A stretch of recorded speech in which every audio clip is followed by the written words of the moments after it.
पौराणिक कथाओं में आज हम जानेंगे आखिर क्यों नहीं टिकते एक ही स्थान पर नारद मुनि। इसे जानने से पहले चैनल को सब्सक्राइब कर दें, लाइक और शेयर करें। नारद मुनि पौराणिक कथाओं में एक दिलचस्प किरदार है। उन्हें ब्रह्मा के 7 मानस पुत्रों में से एक माना गया है। महेश कहलाने के साथ साथ वे भगवान विष्णु के परम भक्त भी माने जाते हैं।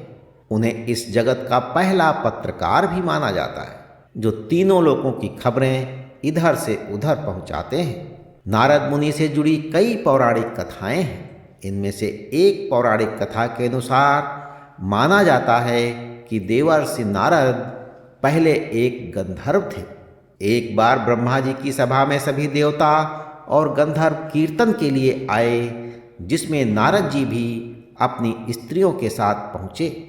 भगवान के कीर्तन में उन्हें स्त्रियों के साथ परिहास करते देख ब्रह्मा जी ने इन्हें शूद्र होने का शाप दे दिया। उस शाप के कारण नारद जी का जन्म एक दासी के यहाँ हुआ और जन्म लेते ही उनके पिता चल बसे। एक दिन इनके गांव में कुछ महात्मा आए और चातुर्मास बिताने के लिए वे वहीं ठहर गए। नारद जी साधुओं की सेवा बड़े मन से करते थे। वे सत्संग और कथा भी बड़े मन से सुनते थे। इन कार्यों के प्रभाव से नारद जी का हृदय पवित्र हो गया और उनके समस्त पाप धुल गए। एक दिन सांप के काटने से इनकी माता जी की मृत्यु हो गई।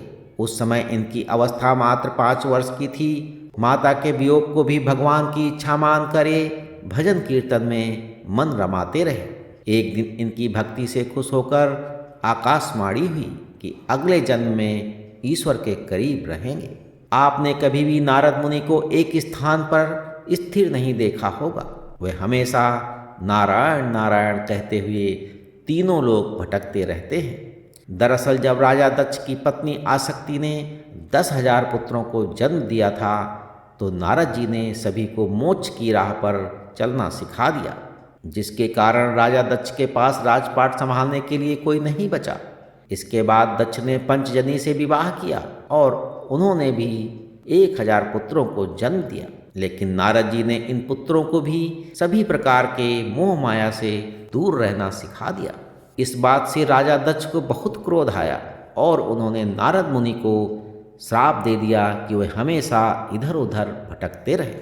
ब्रह्मवैवर्त पुराण के अनुसार जब उनके पिता ब्रह्मा ने अपने चंचल पुत्र नारद से सृष्टि के निर्माण में सहयोग करने के लिए विवाह करने की बात कही, तब नारद ने अपने पिता को साफ मना कर दिया, जिससे क्रोधित होकर भगवान ब्रह्मा ने उन्हें आजीवन अविवाहित रहने का श्राप दे दिया।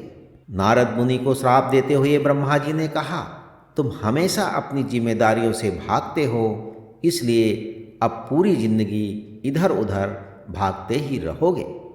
तो पौराणिक कथाओं में आज बस इतना। अगली बार सुनेंगे हम एक नई कथा।